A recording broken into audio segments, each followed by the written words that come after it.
the best know that failure is a part of the process. Because if you're consistently making the same mistake, you're not learning. But if you never make new mistakes, you're not growing. This is the Reframe Your Journey podcast, because we know you can go further and faster together. It doesn't have to be a guessing game. Each session, we'll be getting into advice and tactical tools centered around the 3 S's of strategy, systems, and long-term success. I'm Greg Ryder, entrepreneur, course creator, and coach. Let's dive in.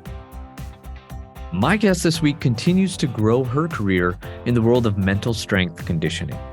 As a mental performance coach, she trains leadership teams and professional athletes who are the best in the world of what they do. Think of organizations such as the New York Yankees and Google. This conversation is full of gems that you can apply to your line of work and journey. Let's dig in and welcome Lauren Johnson. Lauren, welcome to the show. This is the Reframe Series podcast where we're exploring people making a difference on the LinkedIn platform and just in general, making an impact to so many people. We are loving your content on the platform, and I'm so excited to chat with you today. Thank you for being here. How are you?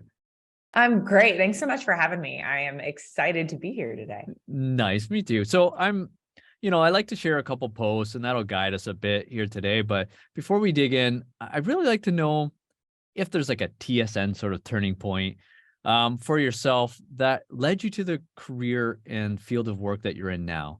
So as a mental performance coach or high performance coach, and the work that you're doing today is something that completely fascinates me. Can you share with us how you got started into that work? Yeah, happily. I played soccer since I was like 5 years old. It was something that I fell in love with early on. I think it was equal parts fun as it was challenging. And I was okay at it.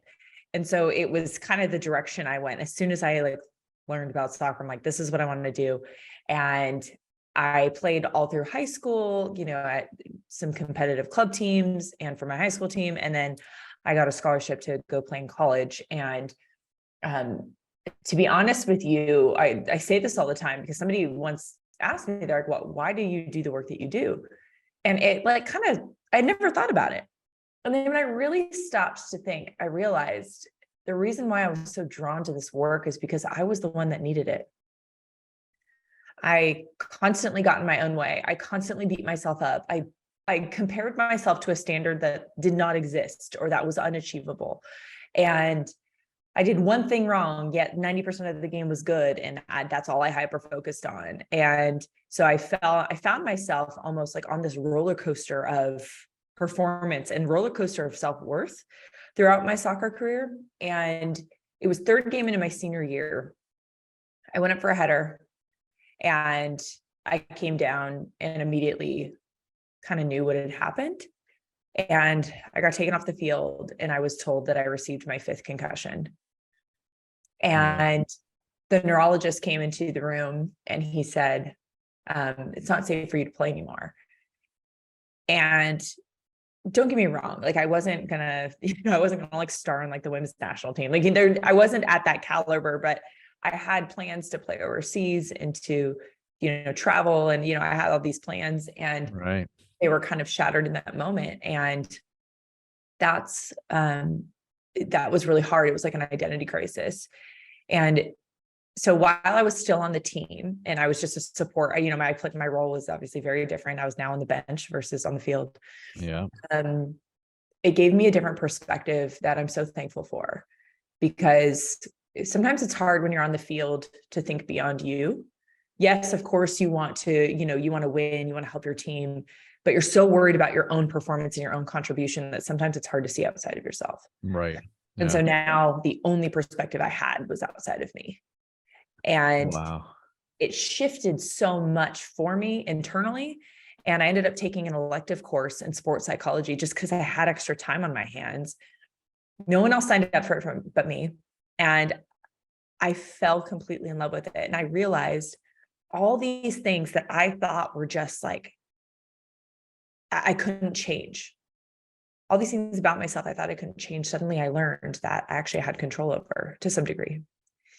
And it made me think, oh my gosh, who would I have been if I would have known these things? And then I thought, okay, how many people can I help now that I do? And that's kind of what started me in the direction of my career. Wow, amazing. That's got to be hard to have that taken away. I mean, sports was such a big part for me growing up too. Like from the age of 5, I mean, I grew up down the road from where Wayne Gretzky was, and his father I met multiple times. He gave me my first, MVP trophies sort of thing. And I had this mentor from the age of 5 who was off winning Stanley Cup championships through the 80s with the Oilers. It was such a great time for me as a kid when sports was everything. I got to see Jordan and the Bulls win all their NBA championships. So I absolutely love team sports, and I could see how that would be really hard to take at first, to have that taken away from you. Well, the field itself is so amazing. I follow Michael Gervais, who has done a lot of performance coaching for the Seahawks, and took a program with him and Pete Carroll, the head coach, that they put out a while back. It's so fascinating. So when you started shifting focus to the team as a whole, or the psychology behind it for athletes, what is something that jumped out at you right away that you saw there's a common thread here? Is it an internal thing? Was it external pressures that you saw athletes facing? What was the thing that jumped out at you right away? I realized that professional athletes are just better at staying consistent when their circumstances change. And don't get me wrong, yes, skill plays a huge role in that, right? Your ability plays a huge role in that. It's mindset is not everything, but it impacts everything. And so what I realized is, as you get closer to the top, your skill and ability start to level out with everybody else there. Now, of course, we have those outliers that are just like, oh my gosh, who are you? You are incredible. You're just amazing at what you do. But a lot of the times, the separators actually have little to do with ability. They have little to do with talent. And they have a lot to do with being able to perform when pressure's on the line, when things don't go your way, when circumstances change, after you make a mistake. And when I saw that, I started to realize, oh, these people are just excellent decision makers in the worst circumstances. Because anyone can be mentally tough when things are going well, but it's when things aren't going well that truly reveal your level of mental toughness. Wow. And talk about a skill that would just serve us through life, and life, would be bound to find ways to test that. I'm going to share a post here. I'm going to come back to that one, but this one, because you got me thinking about that. So in this post, you talk about the journey towards your goals will be met with failure. And you talk a little bit about that failure, confronting it, learning from it, and recovering from it as quickly as possible. So when you have that top level talent, they still face these challenges. They still feel like they're failing if they have a bad game, a bad shift, or cause, a goal or something like that. So talk to us a little bit about that recovery, and, how maybe it applies to also, everybody in their careers or what they're doing. What do you see there? Yeah, it's so interesting, because this was so hard for me personally, like so difficult for me personally, because I thought you shouldn't fail. When you're that good, you should not fail. And yeah, I understand that, but the best know that failure is a part of the process.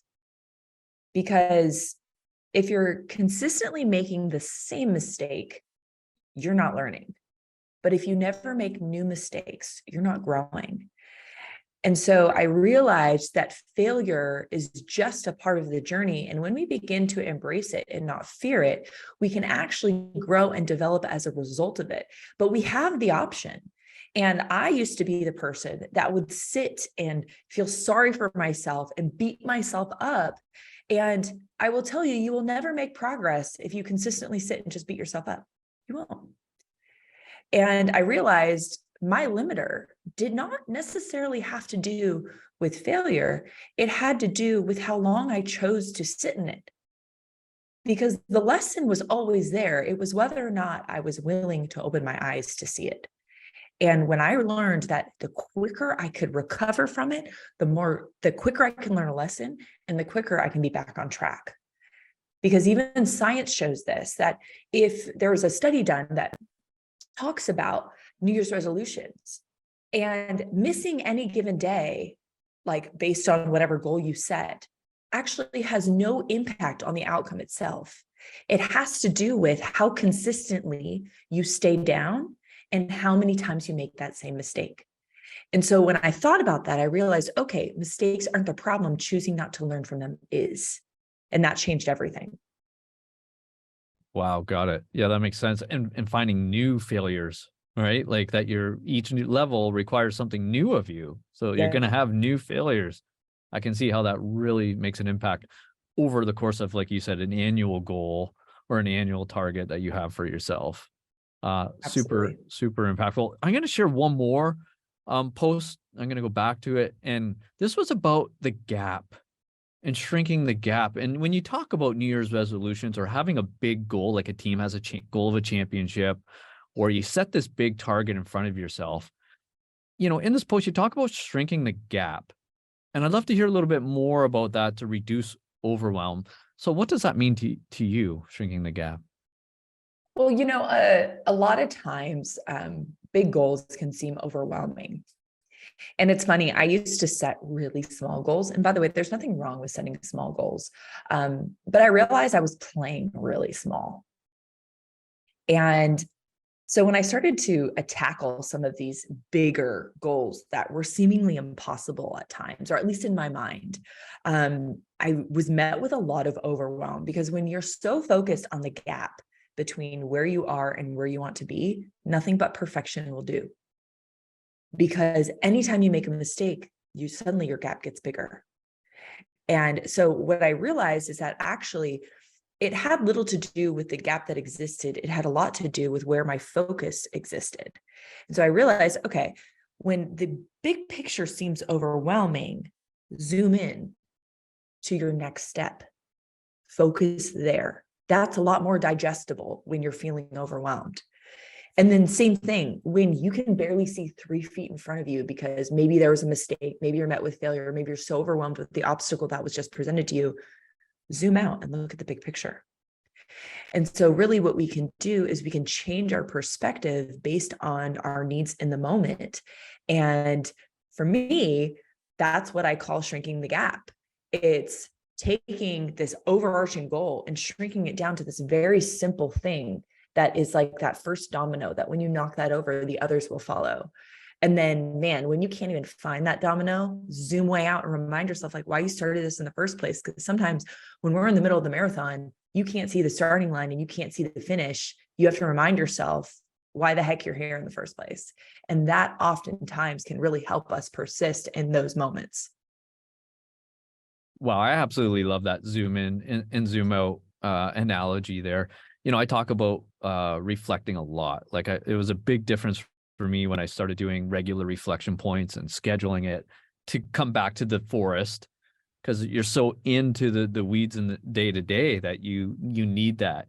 And I haven't really put it like that before, but that's such a great concept to do that, to keep your focus and keep your why Oh, in check as you're moving through it. I love that. I love that. exactly. What do you think? Let me ask you, with some of the work you're doing now, what lights you up? What are you getting most excited about? Is it like your one-on-one coaching? Is it with an organization? I believe you've had, like in the intro, I mentioned about a chance to work with a club like the Yankees and some of the things you've had a chance to do. What's lighting you up today? What do you get most excited about?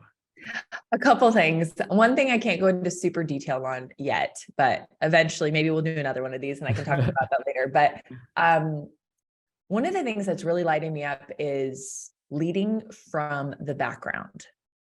So my work with the Yankees and my work with my one-on-one clients, I am very client facing. I am right there with them and I am talking them through stuff. And I am like the resource that they come to. What's been really lighting me up is this challenge of being able to help a team in an organization improve their mental performance and their leadership culture from the background. So I am not the one facing players. I'm not the one facing, a lot of the leaders in the company. I'm facing a group of leaders, but I'm essentially teaching them to go and do the work within their organization. And that's been really fun because it's a whole different take on the work that I've done before, but that environment demands that versus me going in. It actually would probably do less good if I went in, because I don't have the relationship with the people that would require that kind of relationship to accept the work. So if we can work through people that do have the relationship, we're actually making a greater impact in that way. So that's been a really fun challenge. Nice. Did you earlier on feel the friction? Because you're talking about relationships, and I think that's key. Like, a lot of athletes have to have healthy egos about themselves when they go into things. And maybe they have a few people that they really confide in, that sort of thing. But coming into this space early as maybe a new thing within the last, I don't know, decade, it's really grown, the need for it and highlighted the need for it. But was there friction at all? Like, who is this person trying to teach me to be mentally tough? Like, what do they know about my role or who I am and that sort of thing? Like, what are some of those challenges that you saw? Oh, heck yes. I mean, it's Yeah. so, and it's at no fault of anybody. Yeah. I think I always describe this work when people feel resistance, is that it's like, think about planting a seed. Sometimes we have no idea when that seed will be watered or when it will grow. But when you begin to plant those seeds, you have no idea the impact that it can make down the road. And so sometimes I'll have said something to a player, and 3 years later, they're like, I'll never forget when you said this. I'm like, really? That's what stood out to you? It's like, you really don't know. And so, yeah, there is friction. And it's funny. I like to describe it almost like a kink in a hose. And as water's coming out, you have two options. You could either turn up the water and force it out, or you can go and remove the kink. And I will tell you, the worst mental skill is a forced one. I've never seen anybody forced to do the work and benefit as a result of it.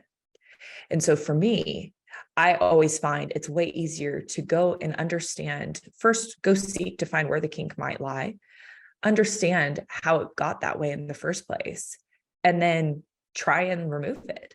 And to me, that's always worked better. And I'll give you an example of this. One of my favorite players I've ever had the chance to work with to date, he came in, and this was with the Yankees, and we had these intake forms we'd have people, our new players, fill out. And the meeting was to go over his intake form. And he comes in, and I pull out his intake form. He goes, "Can I stop you?" And I said, "Sure." He said, "I filled that out of courtesy."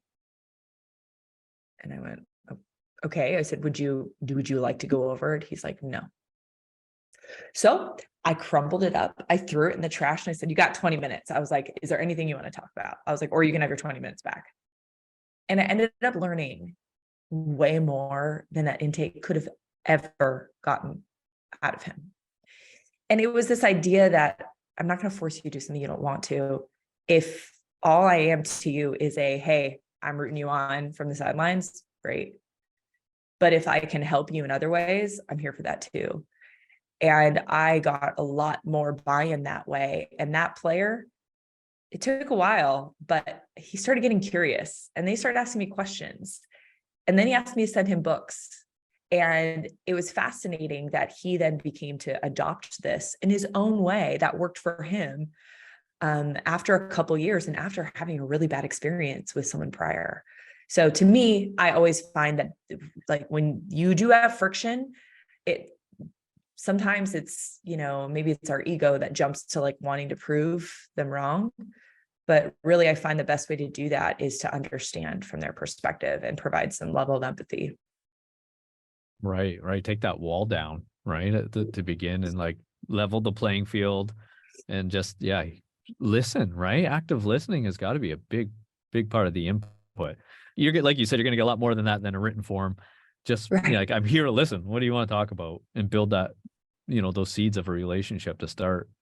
That's awesome. And, I found the same too when I've run larger teams on larger projects and rollouts that take time. The relationships that sooner you can forge that relationship and grow it over the long haul, it's going to come to play later. Curiosity will build, like you said. And, I have always thought you take care of the team, and the work will kind of take care of itself. You put the people first. What's something else, you would like to share from your journey that you think even content creators on like LinkedIn will struggle with, or other coaches? Like, is there a common seed that you see that applies to just daily life that you've learned from, working with professional athletes? We talked about shrinking the gap. We've talked about a couple of things, but is there something else that, you see people struggle with in daily challenges that you've picked up that you think could help a lot? I truly believe this, and it's, again, everything I talk about, it's because not only because of the studies and stuff that I research, but oftentimes it's because I've experienced them myself and I've had to be humbled and put these things into play.